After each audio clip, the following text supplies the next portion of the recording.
Hello? You can still hear me? Well, everyone's still awake. Well, you all deserve a prize, so thanks for staying in here. Try to keep it as interesting as possible. Anyone in the travel space here? No? Up there? Oh, okay. You're in the travel space. Okay, so at least, should be interesting at least for one person. So, so I'm going to talk about what we do. Actually, I'm talking about a special segment. Matt was talking about audiences. I'm talking about one audience that is very important to us, which is the travel audience. And I'll tell you why it's important.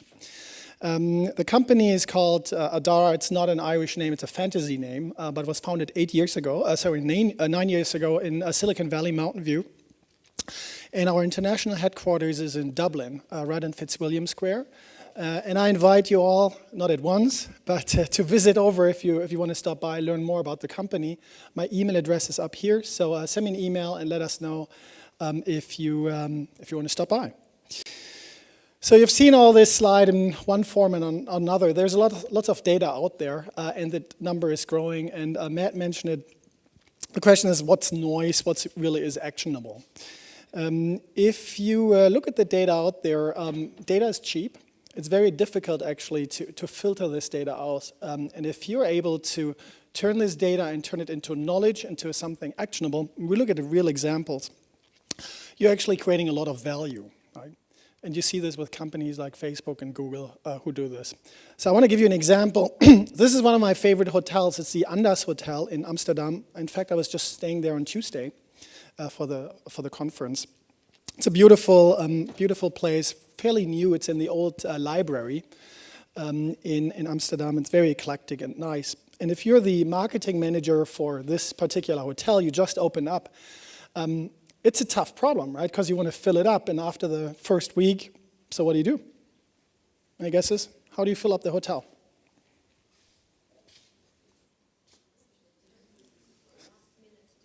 Last minute deals, yeah. Well, yeah, that's good. I mean, that's good. Sometimes you have to give discounts, right? Any other ideas? What would you do? Excuse me? Advertise, yes, great. Yeah, where do you advertise? What's a big player out there? What could you do? Someone said Google? Okay, great, yeah, absolutely. You can go to Google and then you do this thing here, right? You bid on keywords, right? So Amsterdam, sounds good?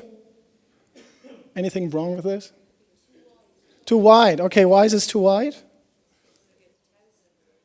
Okay, great. Yeah, so you get thousands of people who search for Amsterdam, and people might not go to Amsterdam, right? So how could you narrow this? Amsterdam hotels. Yeah, that's great, right? That's extremely smart, and it's better than Amsterdam. How many hotels are there in Amsterdam? Several hundred. So what's the likelihood that someone else comes on the idea of bid Hotel Amsterdam?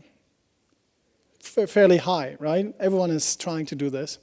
And what does that mean in terms of pricing? Price is going up. Okay, great. What does it mean in terms of performance? It's going up? Going down. All right, price go up, performance goes down. That's bad, right?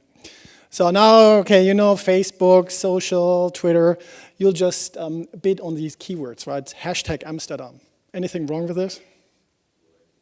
Too wide, yeah. And then if there is something happening in Amsterdam, well, you don't know if this person goes there, right? So it's great for general interest, but it doesn't really tell you, is this person go there? Is there another signal out there that would tell you that a person can go or is going to Amsterdam? Excuse me? Airline tickets, yes, exactly, right? So there are airline tickets, there's something like meta searches, OTAs. They have this information, right? So how cool would it be if you bundle all this information from airlines, from search engines, maybe from car rentals, pool this all together, right? And then make this available to hotel advertisers, right? That would be pretty cool. So in fact, that's what we're doing. So we actually partner with the largest travel companies out there, 70 in the world, and these are the largest airlines, the largest search engines, the largest hotel and car operators. We take their data, and we don't do anything with it. We just collect it. And this is only the stuff that goes into the search box. Nothing happens. And then there are advertisers like the Anders. They come to us and say, you know what, you guys actually know who's traveling to Amsterdam, right? So how about you just show our ad to all the people who've just booked a ticket to Amsterdam? Sounds good? Well, that's exactly what we do. So we drive revenue for our data partners, and then we actually help these advertisers to reach their goal, right? And the question is, okay, why travel, right? Any guesses why we do this in travel and not for, I don't know, underwear? Well, the problem with underwear is if you buy underwear, you don't know what you're buying next, right? So if you buy a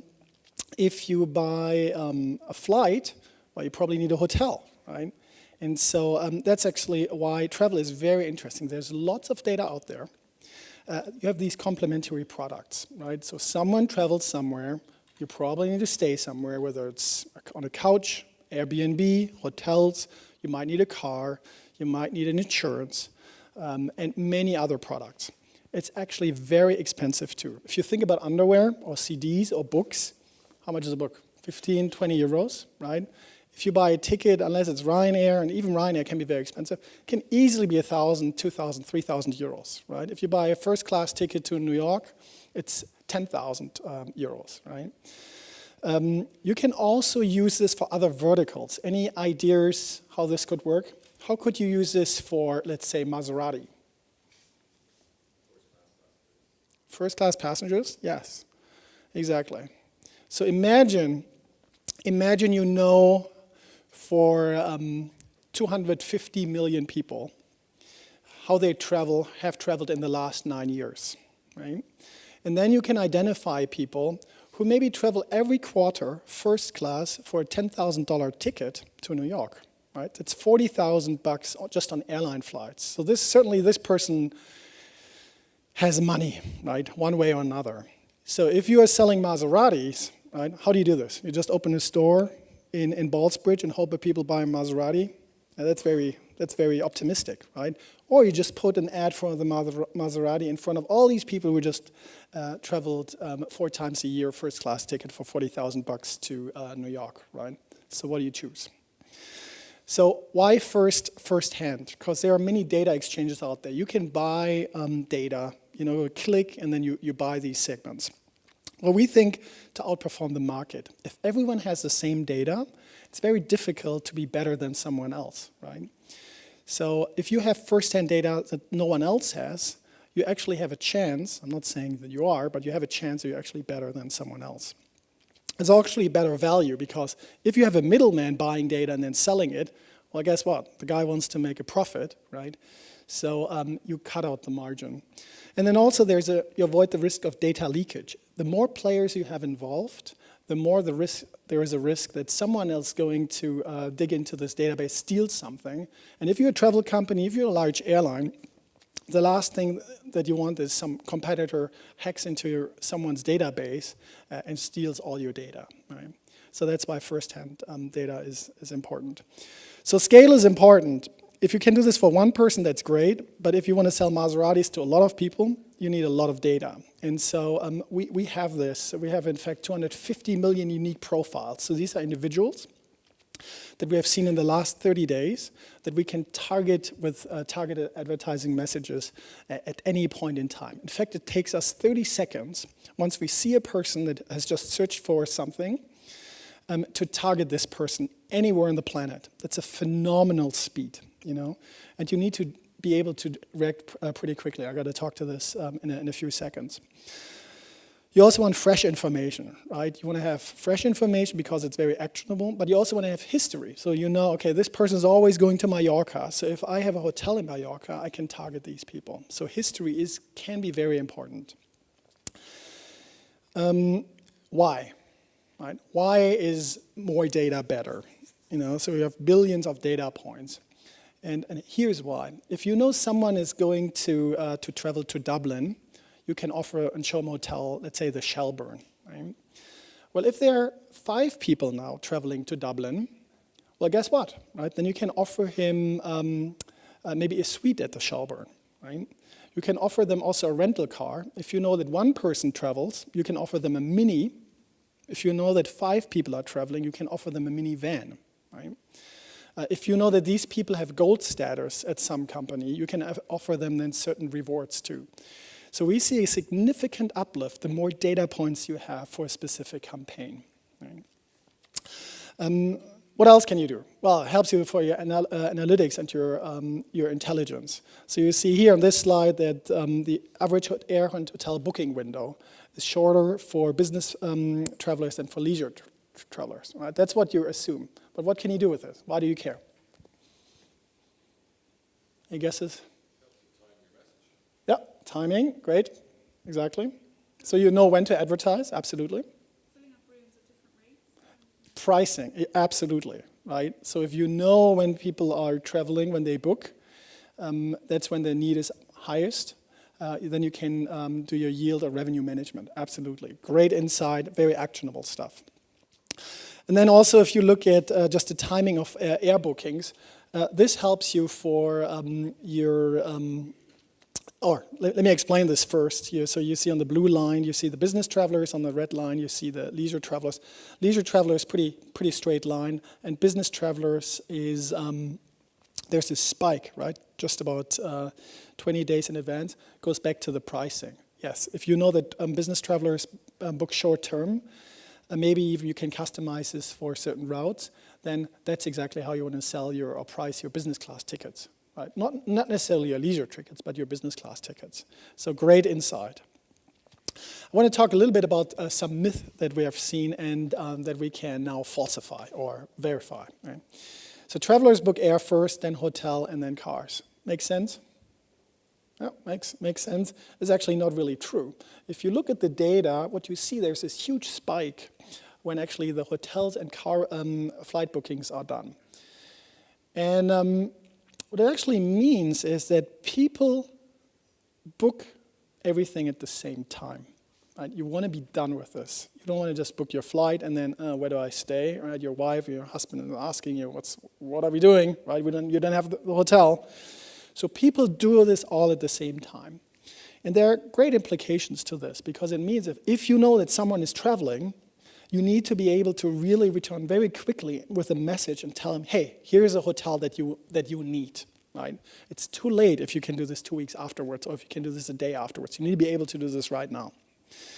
What we see is that actually 72% of the business travelers book the hotel and air at the same time. Not at the same time, book the hotel on the same time or before their flight. And on leisure, it's actually very comparable. So on the same day or before. Another myth out there is that you say, you know what, my most loyal customers, I don't need to do anything because they're there anyways, right? So if you do the analysis, you actually see that there is a significant opportunity to upsell to your most loyal customers, right? So what does that mean? You can sell them a suite, you can sell them ancillary products. Maybe if you know that someone is traveling first class, why do you offer them always the cheapest compact car, right? If that person can spend several $1,000s on a ticket, then offer him a Porsche, right? I mean, it makes total sense. Let's go back to this example. So here you have the ANDAS, and this is exactly what we do now. So we collect the data. And then we figure out in about 30 seconds, this is a person who has just booked a ticket or train or whatever to go to Amsterdam. And now we see, the Andas has a campaign. We have availability. It's $199 tonight. And then we show only this person and no one else this hotel campaign. And as you might can imagine, it's working phenomenally well. It's extremely targeted. It's working at large scale. And it shows a phenomenal performance. Any questions? Do you have to cold call? I might have zoned out. Yeah. Something there, but for which sites do you gather your data from? The airline sites? Yeah. Ontario.com? Yeah. So the question is, where do we get the data from? So it's from those large airlines, rail data, for instance, meta search OTAs, hotels, lots of content providers. And it's important to get data from a great variety. Airlines is great because it tells you, okay, people need to stay at a hotel. But if you, for instance, know that this is a backpacker, that's great too, right? It's like, you're not going to sell a suite to a backpacker. right?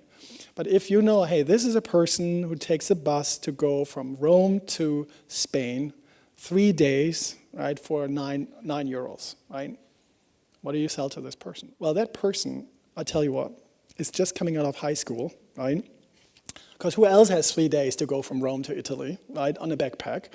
So that person is extremely interested. If you're the Bank of Ireland and want to push credit cards or accounts, right? How else do you find these kids, right? And so that's what you can do, right? You want to sell your Vodafone and you want to sell roaming plans. Who are you going to sell this to? Well, these backpackers, who have a cell phone, who are 3 days in the bus, right? So all of these audiences, whether it's kids with a backpack, whether it's the high-end travelers in the first class of the plane, are extremely important. And the more variety you have, the more you're attracting marketing bucks. There's one more question over there. Similar question, but you collect this data from these sources, but there's obviously a step where you're integrating the delivery of an advertisement like that Right. through a browser, for example, related to a search that took place in a browser, which is a much more difficult concept to sort of gather, because it's almost as if you're actually operating your servers just the way Google does theirs, for example. Right. So there has to be another connection between you and the consumer. Right, yeah, absolutely. So I'll tell you the secret sauce, and you can all go out and replicate this. It took us just 9 years to solve this. So here's how it works. So when you go on the travel side, we identify you through a cookie. And there are hundreds of cookies on your browser already. So the airlines make this available. We won't know your name. We will know that 007 is this person who has just searched for a flight to Amsterdam. Now, if 007, and again, that's all we know, but we know 007 is a person going to Amsterdam. If person goes to Yahoo or The Independent or anywhere else, this ad space is actually not static. So if you go there, your mother, you most likely will see different results, right? Because these are real-time bidding engines, and they show different ads depending on who's visiting, right? So now we see you on The Independent, and we know, 007 is going to The Independent, this ad space. So within a few milliseconds, and The Independent asks us, through Google, who's facilitating this and many other exchanges, hey, Adara, do you want to show this user 007 any ad? We say, yep, that person is good, let's show him this ad. So we reply in a few milliseconds. And then before you can even look at the whole page, we have rendered the page, and you'll see that Anders ad. So the money flow works this way, that the advertiser pays us, we then pay money to Yahoo, who then pays for the ad space, in this case, or The Independent, and then typically the data owner would get a share of this, would get a share of this revenue. So it's a win-win-win. Yeah. How are you facing the kind of challenge of mobile? Yeah, that's a good question. So how do we face the challenge of mobile? So I think the hypothesis is you can't target on mobile phones, right? And you can actually. So there's, if you look at Android phones, you have a browser in Android, right? Google's very smart. They want to have the same browser. It's actually connected, so the cookies are synced. So you can do this. And also on the new iOS 6, you can also look at device IDs, for instance, to target, right? You can also do then in-app advertising. So it is possible. It's tricky. You need to sync across different systems, but it is possible to do. Yeah. Any more questions? Should always wait a few seconds, and then people with the highest need will actually ask. One more? Here. See? It always works. You always wait. Okay? Are you going to extend this to other verticals? If we're going to extend this to other verticals, yeah, it could work really well, right? I mean, if you imagine you search for a house somewhere, and you know this person needs insurance, you know what kind of house, and so on. We are fairly happy in the travel space because it's a gigantic market. I can tell you that our international headquarters is here. Next step for us is going to Asia, and then South America. You won't believe how big this market opportunity is. Don't tell anyone else, right? It's actually difficult to sign up these partnership deals. So there's a scale effect there. Build up your own platform is very difficult. You can outsource this and use third-party platforms, but then you have risk of data leakage, and data partners don't like this. They don't like that if someone else has the data that you own and so on, you know. So it's a fairly easy concept, but it's tough to replicate, which is good for us. All right. Oh, one more over here. Sorry, guys. I know you're all waiting. How successful is this versus something, okay, let's say I book a flight to Amsterdam, but then I go into something like hotels.com to look at a hotel, Yeah. rather than accidentally looking at your own. Right, yeah, so the hotels don't like you to buy at hotels.com, right? And the reason is if you go to these sites, they have to give a significant commission to these sites, right? And so the hotels rather like to sell direct to these people who are in market to go somewhere, right? And so this model works really well because here's the thing, if you go to hotels.com, you're surrounded by many other hotels as an advertiser, and you don't want this. You want to be in a non-competitive environment. So let's say you book your flight and then you go to your favorite fishing site. That's where you hang out and you do some of your rugby side or whatever, right? It's a very non-competitive environment. It's all about rugby, and then, boop, there is your hotel advertising. That's great, right? Imagine you go on a travel blog, it's full of hotels, right? So if you ask the advertisers, they love this because the ads, they follow the person, you know? So you're interested in rugby, we'll see you there, nothing else. Maybe, I don't know, Guinness or something else, right? But just the hotel fully tailored to your needs. So yeah, in terms of performance, it's the advertisers like this very much. And here in the light, yeah, me. Sure, you collect the search from the data source. So I'm searching for a flight from Dublin to Amsterdam. Do you also collect whether the transaction was completed? Did I really book the flight or not? Right, yeah, absolutely. I mean, it depends. You as a data owner or the airlines, it's their data. They can do with this data whatever they want to do. I mean, as long as it's non-personal identifiable information. And so we wouldn't have access to credit card names, addresses, or something like this. And you can imagine there are different locations on this on the website that are more interesting than others. So if you're just going to airlinex.com, the homepage, and you collect this information, well, could you use it for something? Yeah, well, you could, right? Because you know this person wants to travel, so you can sell them like these Bose headsets or maybe suitcases. If a person has searched for something, you know this person is in market to go somewhere, but it's maybe not going to this location, still choosing something else. So this person might go somewhere warm. We also, with the permission of the data partner, collect then the booked information. And we know unless this person, I don't know, really passes away or whatever, this person goes to Spain, right? So it's a very, very strong signal then, and ideally we'd like to collect it all, you know. But it's the choice of the data partner who owns this data. Yeah. All right, one more. Man, it's getting people interested here. Huh? From a consumer point of view, Yeah. when airlines say, oh, some of our clients will say, Beyonce or Jay-Z, they want to book a trip to the Bahamas, we don't really want to send information of certain top customers to you guys for privacy, because these celebs want to book a flight, they don't want to be tired by us, they want to book things private. Does that be an issue in terms of getting the information from the airline? Yeah, I mean, the airlines own the data, right? And they can decide, hey, you know what, we don't want to give you this, then we don't take it, right? I mean, they send over what they want to send over. There's another twist to this, which actually makes it much more interesting. If you're an airline, guess how many partnership opportunities do you become, you know? And how many can you work on? So you probably can only realize 5% of all these opportunities. And then you have to say 95% of those deals say no. That's terrible, right? Because it's all money. So if you're an airline now and someone approaches you, let's say Porsche comes to you and say, hey, you know what? We want to advertise Porsche to your frequent flyers. Well, the airline typically would say no, because you're not going to sell a Porsche during the booking pass to people who just booked a flight. They're not doing this, right? It's taking away from the booking experience. It's like it's annoying, right? But now the airline can actually go back and say, you know what? We'll make this available. You can target our customers that just booked a first-class flight to let you show this in the booking pass, right? Well, then Porsche says, well, how else are you going to show this? So they would come to us, and then we actually match Porsche, the branding campaign, with the customers of this airline everywhere on the web. So the airline benefits because they can say yes to all these deals.